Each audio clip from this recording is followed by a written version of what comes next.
Hi guys, it's Mitch here, ready to review another tarot and oracle deck. So the deck that I've decided to choose to work with and to review for you lovelies today is the Faery Godmother Oracle. Now this is an absolutely beautiful, fantastic deck. And what's really interesting, as a rule I tend to not like fairy decks so much. Sometimes they can be quite fluffy, but I love the fact with this one it really encompasses all of the mystique and magic and the real elemental energy that is the true nature of the Fae. So I really love this deck. Now this has been created by the fantastic Flavia Peters, okay, and the artwork is by a lovely friend of mine, Dhemiah Meacham. I can never say that name right. Okay, an absolutely fantastic fantasy artist. She does beautiful work. I'm a massive follower of her artwork. So this deck is very special to have. So I'm really excited to share it and explore it with you guys today. Now, I've mentioned in the past the publishers Solarus, and this is a deck that has been produced by Solarus, so it is one that I consider exceptional quality because they print and they produce things to such a high standard. So I'm going to just show you the box here. So we've got this beautiful artwork on the front, and then you can see at the side here everything is, you've got the sort of logo of Solarus, and that's what you always want to be looking out for when you're choosing decks, because you can't go wrong if you see that logo. And then what we've got with the back, pumped full of information. And I love the way that they design the back of the box. They always put a few examples of the decks themselves and then a brief bit of introduction into the actual cards. So what's great with this deck is it's a 40, and also what I love is they put bullet points as well. So with this deck it is a 40 cards full of fairy godmother wisdom and magic, key focus words, a detailed guidebook on how to use the information, sample spreads, easy to remember and repeat invocations, a full page reading, message with tips and advice per card. So you're getting so much information in there, okay? So that's the box. The box is beautiful, really good quality. Love that. Now then, this is the book, and again, as I've said before, they always produce a really lovely book. So we've got the book here. Then we've got information about Flavia and the artist both on the back. So you've got the sections here. Now what I love with this particular deck, I was very lucky with this deck that I was able to get it signed by the guys. So it is signed by Flavia and it is signed by Julie, which is really cool, and that makes it a little bit special. Okay, so and then what's great, you've got each card layout. So you've got the card itself, you've got the invocation, and then you've got the reading and your information about it. But we'll look at more of that later. Let's look at the cards themselves. Oops, get these all out. So, nice big cards. Anything by Solarus tends to be quite big, and I quite like big cards personally.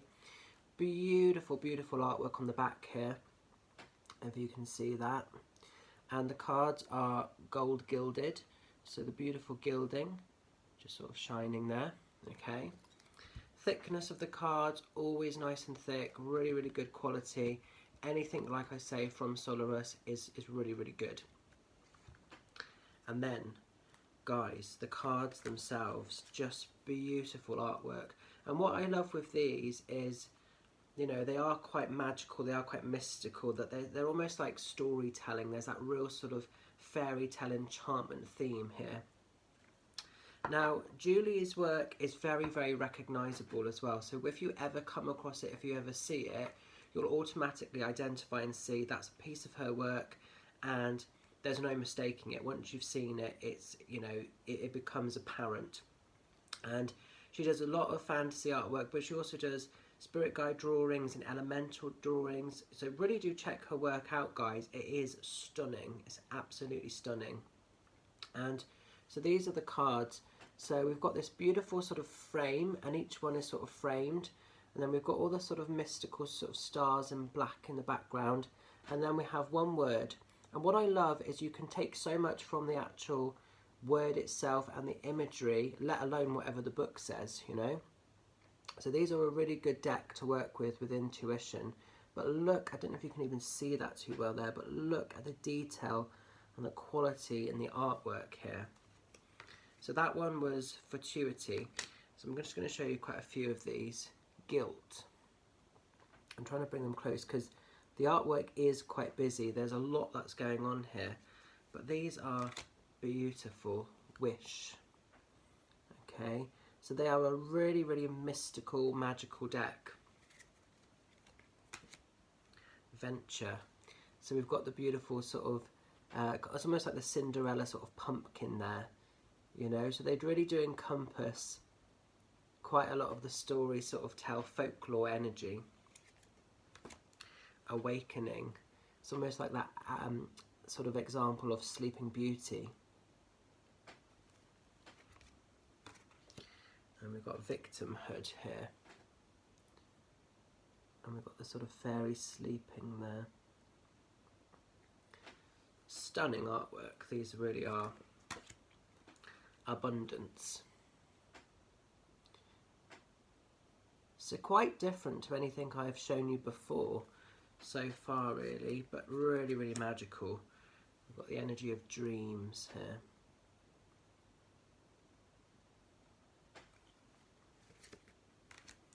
Fickleness. This comes out a lot when I do readings for people and they get really offended when they see that. And that's another thing I love with the fairies. They're not always soft, delicate and gentle. Sometimes they need to tell you a very clear message, and they will, you know.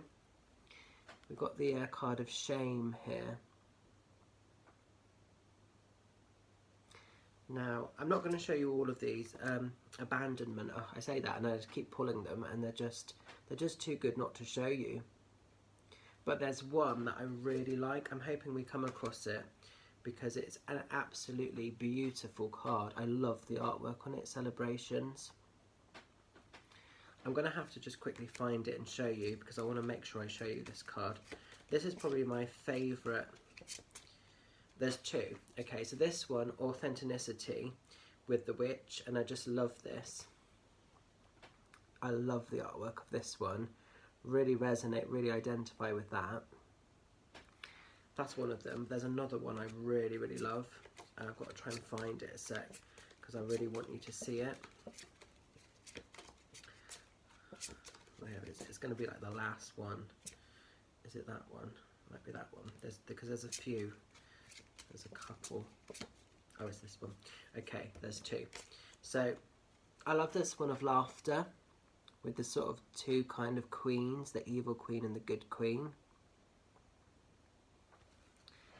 But then I also love this one, Rejection. And even though the card might be seen as sort of negative, it's like almost like the Maleficent energy. I love that card. There's just something about it, the artwork. I really identify with it on so many levels. And I suppose growing up, I was really rejected. I was bullied at school, had quite a hard time with a lot of things. And I just think I really identify with the energy of that, you know. But these are absolutely beautiful cards. I'm not going to show you any more because I don't want you to sort of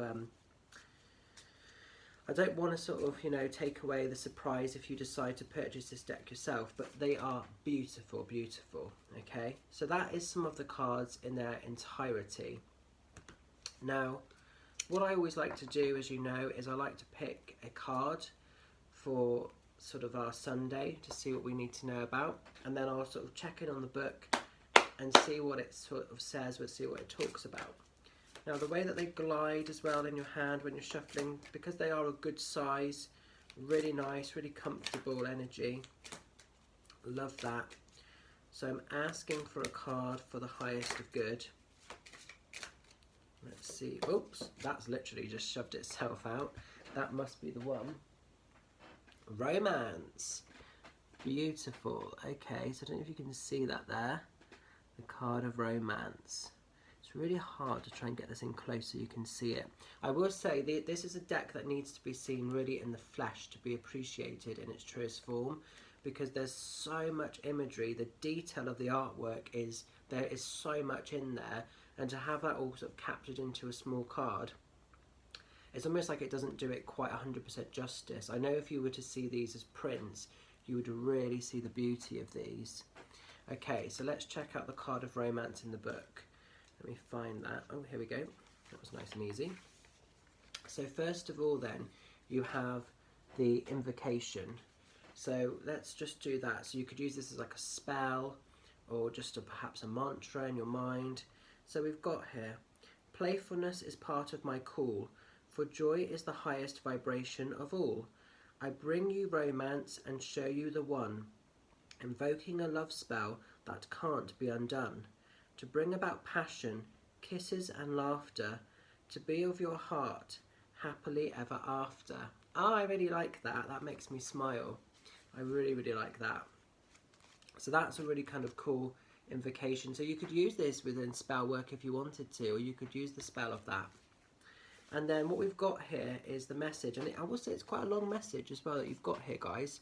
So I'm going to have to read all this to you. This is going to challenge my dyslexia, but we'll see how we go. I apologise in advance if I sort of stumble on anything.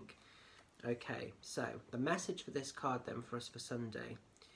You have a deep desire to connect with another, and your heart yearns for romance. Flowers, love hearts, chocolates, chivalry, and intimacy sing to your soul.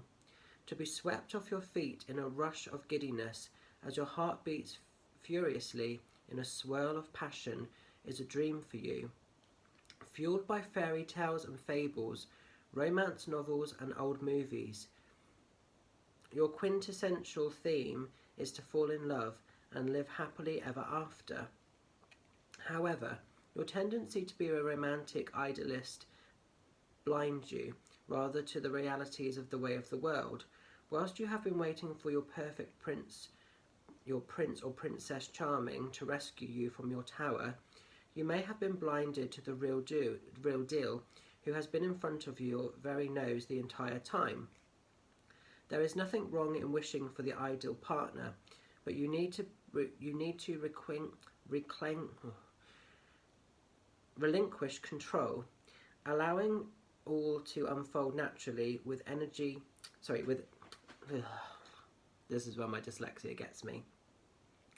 Allowing all to unfold naturally will ensure that the outcome will turn out in perfect order, and more often than not, better than could have been imagined. Romance isn't just about partnership, for you can bring romance into your life at any time. You can do this through playfulness, laughter, by appreciating the beauty around you, treating yourself to those little luxuries, and delighting in who you are.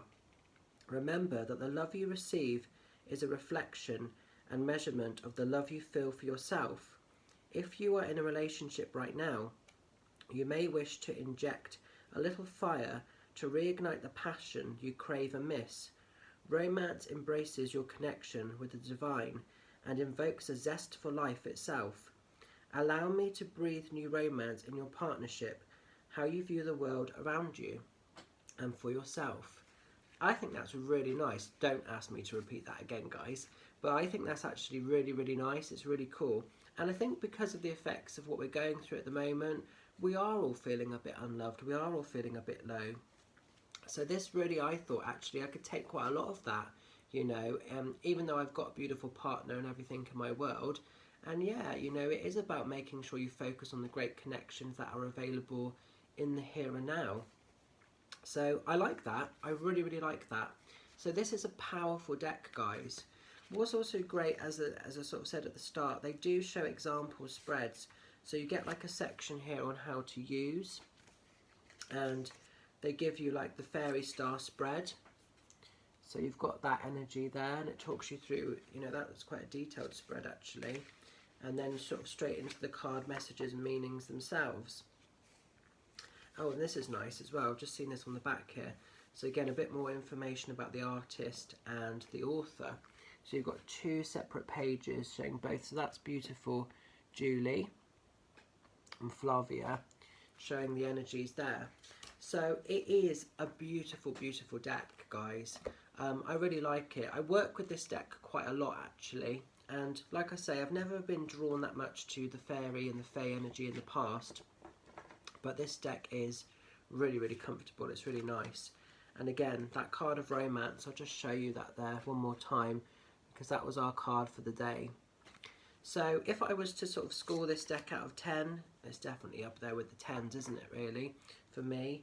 It is an unusual deck as well, and not many people, I haven't seen many people at fairs and things working with it, so that's really, really nice when you sort of see all of these mystical kind of cards in their entirety, you know. But it is a busy deck. It's one that you have to really see, I feel, in the flesh to truly appreciate the complete magic. But it is a beautiful, beautiful deck. So if you feel guided to it, definitely check it out, guys. Make sure that you purchase via Flavia or Solarus themselves, because this is one of the decks that's getting hit and is getting sort of, you know, there's a lot of fake decks that are going about, and this is a target one. So make sure you always purchase the real deal, and you definitely won't be disappointed. So this is the Faery Godmother Oracle. Beautiful, beautiful deck. Take care, guys. Have a magical weekend, whatever you get up to. Stay safe, stay well. Much love and blessings. And there'll be more videos coming again soon. Bye for now.